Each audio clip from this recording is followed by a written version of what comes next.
Mes amis Sagittaires, bonjour et bienvenue sur la chaîne pour votre tirage sentimental, émotionnel, amoureux. Ceux qui me découvrent, soyez les bienvenus, cette chaîne est la vôtre. Alors mes amis Sagittaires, qu'est-ce qu'on va pouvoir dire si ce n'est qu'il y a une, deux arcanes majeures, trois arcanes majeures, j'ai mon jeu qui glisse. Nous avons de l'épée, il y a beaucoup de réflexions, on a également du bâton, on a, qu'est-ce qu'on a? De l'épée, ouais, c'est de la... Et puis il y a aussi ici une arcane majeure sur la tempérance inversée. Ça fait quand même quelque temps que je suis sur votre signe, en ce sens que il y a des bienfaits au niveau du travail, il y a des choses qui bougent favorablement.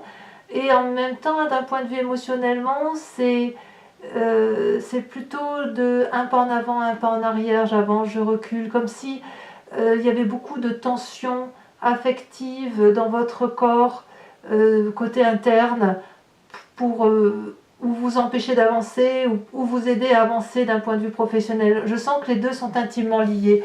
Bon, je vous explique tout ça, ce que je ressens. Vous entrez, je vous ai mis les deux cartes parce qu'elles sont tombées en même temps. On a la tempérance inversée avec la 6 d'épée. Alors la 6 d'épée, elle va nous parler d'un voyage, de nouvelles connaissances, de l'envie d'aller voir ailleurs, de besoin de faire de nouvelles découvertes. Vous voyez, il y a l'idée effectivement de se mettre en quête d'un nouveau voyage amoureux ou en quête d'une vie un peu plus érotique, un peu plus charnelle, ou peut-être une relation un peu plus transcendantale. Pourquoi? Parce que il y a quelque chose qui relève de votre tempérance, de votre équilibre qui n'est plus, voyez-vous. Ici nous avons une forme de manque d'énergie ou une forme de passivité à voir ou à vivre pleinement les énergies telles qu'elles circulent envers nous, entre nous. Je m'explique. Pour les personnes qui ont déjà tout, qui semblent être heureuses dans leur vie, eh bien, il manque un petit peu de piment dans leur vie. Et ce manque de piment-là nécessite, inconsciemment ou pas, d'avoir le besoin d'aller voir ailleurs. Le besoin d'aller chercher du piment, de chercher de l'érotisme, de chercher de la sensualité, de chercher du désir peut-être. On est dans cette énergie-là. Il manque quelque chose, un petit 3 fois rien pour que votre bonheur soit au complet, puisque c'est au fond de vous, mais il y a quelque chose, une énergie qui ne circule pas pleinement. Voilà, c'est ça que ça veut dire. Bon. Pourquoi donc vous avez ça? Bah, écoutez, c'est ainsi, ça peut arriver dans la vie de chacun de ne pas avoir la plénitude de ce que l'on veut. Qu'est-ce qui vous détourne de ça? C'est le pendu. Le pendu vous oblige à voir les choses sous un autre jour, ou vous empêche de voir les choses dans leur plénitude. Parce que on a une idée chez vous de sacrifice et de punition et d'auto-punition. Il y a quelque chose qui relève de la flagellation chez vous. C'est gratuit. Allez hop, c'est pour le mois. J'espère que je ne vous froisse pas en disant ça. C'est-à-dire que vous avez envie de faire des nouvelles choses, mais qui sont contrecarrées par par le fait que vous allez plus vous dire mais il me manque quelque chose, je vais faire quelque chose, et en même temps vous êtes empêché parce que vous avez la capacité de regarder les choses, mais il y a une espèce d'autoflagellation qui vous empêche de faire ce que vous avez envie de faire. Je ne sais pas pourquoi. Je ne sais pas pourquoi, je vous en mets une là-dessus, tiens.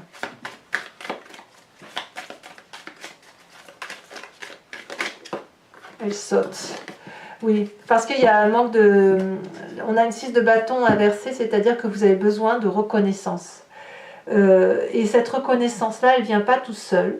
Et ce besoin de reconnaissance pour l'acquérir, ça suppose de se faire un petit peu trop violence pour vous en ce moment. Parce que vous n'avez pas l'énergie suffisante, peut-être, d'accorder vos violons entre le physique, le psychologique et l'émotionnel. Bon. Alors voyons voir le passé, quelle est la part du passé qui fait qu'on est dans cette situation-là. Eh bien c'est le fou inversé. Vous avez, me semble-t-il, été empêché de partir, empêché de voyager, empêché de vous réaliser. Peut-être que vous avez toujours suivi les autres. Peut-être que vous avez une attitude à facilement abandonner vos rêves. Peut-être aussi vous avez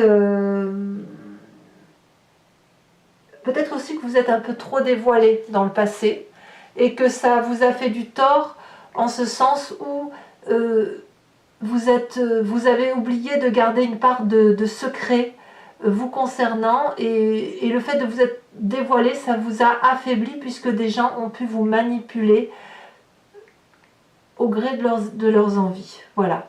On a donc une personne qui, au lieu d'être capable de dire « je prends mon sac à dos, je pars, je m'en vais », adviendra ce que pourra.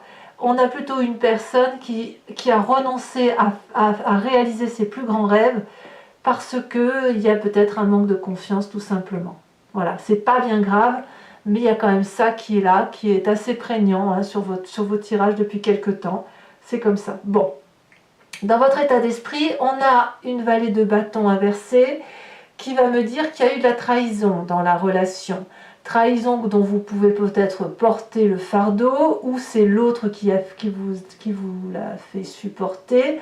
Mais il n'empêche que ça n'a pas été gratuit. Voilà, c'est-à-dire que si on a à un moment donné failli à ses responsabilités, c'est peut-être parce qu'on avait perdu la connaissance et la reconnaissance dans le regard de l'autre. À un moment donné, vous n'avez pas été regardé comme vous auriez dû être regardé. Ça a créé une faille, ça a créé un déséquilibre, ça a créé une perte d'énergie, un manque de confiance en soi. Et quand c'est comme ça, on n'a pas d'autre choix que d'aller chercher ailleurs. C'est pas forcément une trahison physique, hein, ça peut être juste une trahison émotionnelle. Mais c'est une personne qui avait... Donc ça peut être un signe de feu, hein, Bélier, Lion, Sagittaire. Ça peut être aussi en ascendant ou en signe lunaire. Et puis c'est pas forcément une... ça peut être aussi, c'est pas forcément physique en ce sens que ça pouvait être une promesse de voyage qui ne s'est pas réalisée par rapport à cette personne-là. Donc dans votre tête, il y a du chagrin. C'est soit vous vous culpabilisez, soit à l'inverse, vous subissez la tristesse d'avoir subi cette forme de trahison, quelle qu'elle soit, même si c'est parce que effectivement vous a empêché de partir ou vous êtes parti et vous êtes revenu. Vous voyez, moi c'est ce que je vois. Pourtant, vous avez une grande force. La grande force, c'est cette 5 d'épée inversée qui va nous dire que vous êtes capable de supporter la trahison et l'abandon.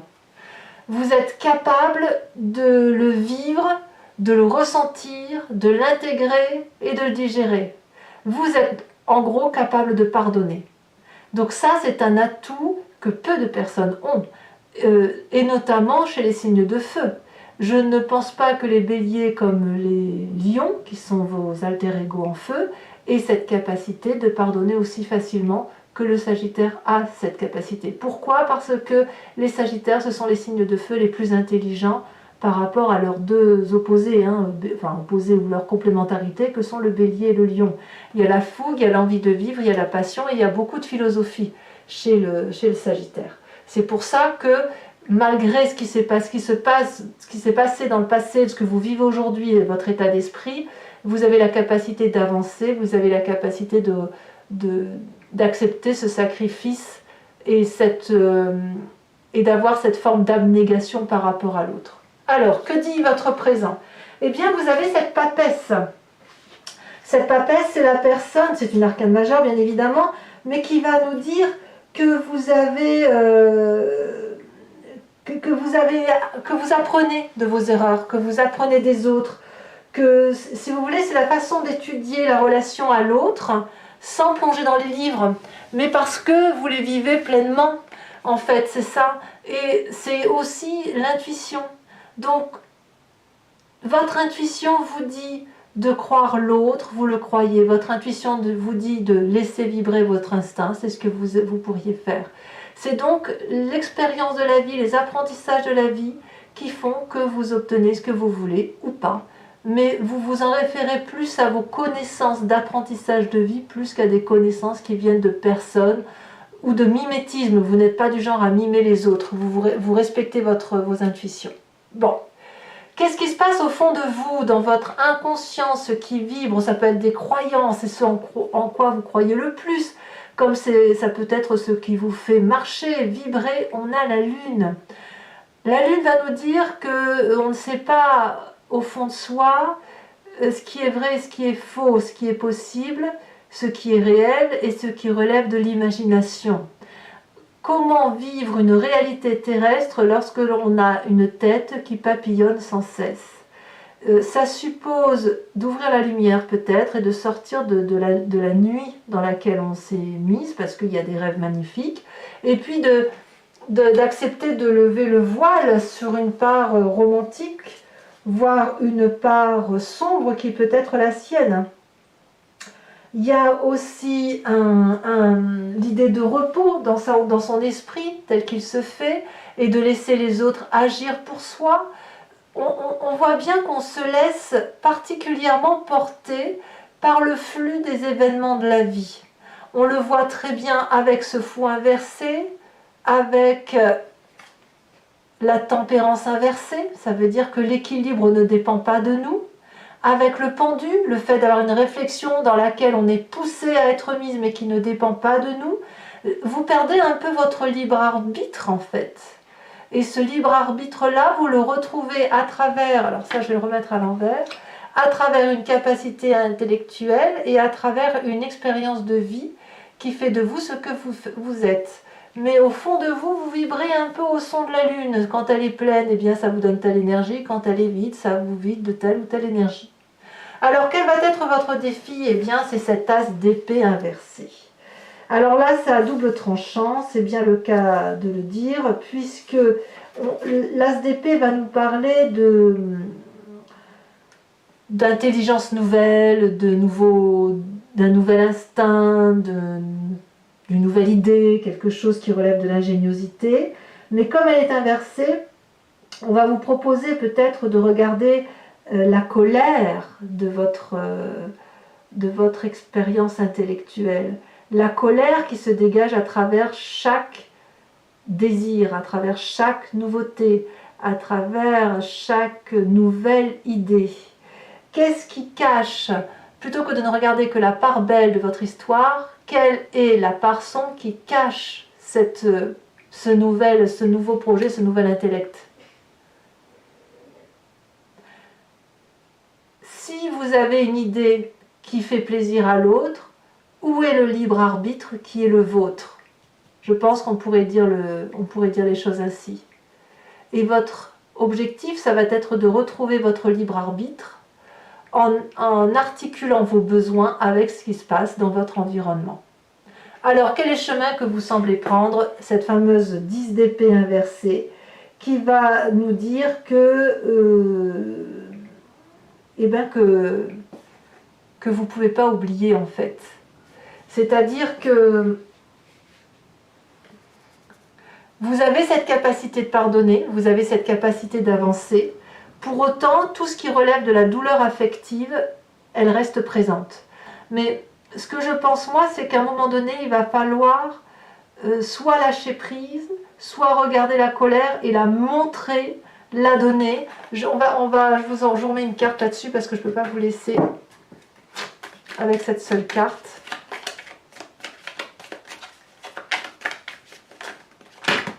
Bon, je ne vais pas tout mettre non plus. Hein. Une seule carte. Ah ben voilà, elle a déjà tombé. C'est la vallée de coupe inversée. L'amour-passion qui est parti.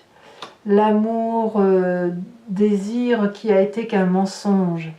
C'est ça que vous n'arrivez pas à pardonner. C'est bel et bien ça. Cette relation-là, de où elle vienne, qu'elle soit proche ou ancienne, vous l'avez digérée, mais vous ne pardonnez pas la douleur. Vous pardonnez l'histoire, vous pardonnez le vécu, mais vous ne pardonnez pas les sentiments que ça a généré en vous. Voilà. Allez mes amis Sagittaires, on va approfondir tout de suite avec le psychotarot du docteur Roussel. Et on va voir tout de suite comment votre tirage va s'articuler, l'approfondissement qui va y en être fait. Allez, c'est parti. Qu'est-ce qu'on a comme carte sur l'énergie entrante? Alors, elles sont deux encore. On a le signe de la Vierge et la 10 de coupe. Ce qui vous écarte de cette énergie,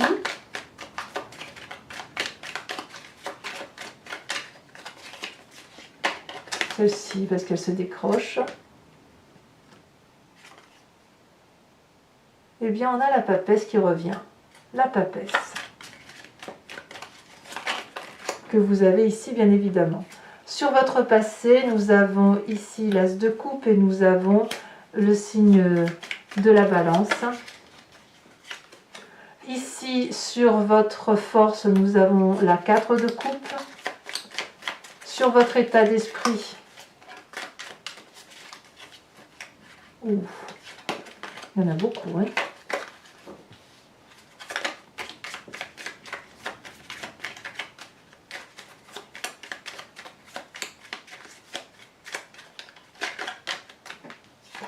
On a le hiérophante. Sur votre présent, nous avons ici la roue de la fortune. Il y en a des arcanes majeurs hein, chez vous. Hein.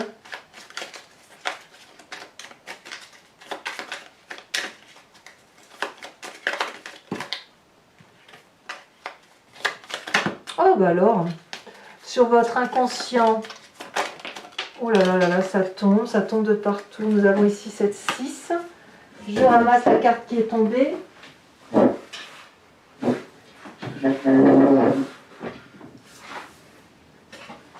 Et je vous la mets également, c'est la 4 d'épée. Non, c'est ici qu'elle va, pardon. Il y en a des cartes pour vous, mes amis Sagittaires. Votre défi sur cet as d'épée inversé.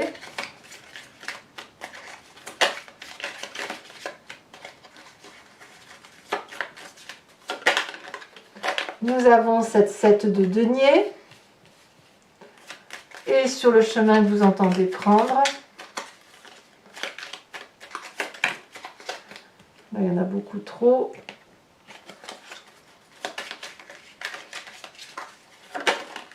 Ici, elle saute. Nous avons ici, oui, je ne sais plus ce que c'est.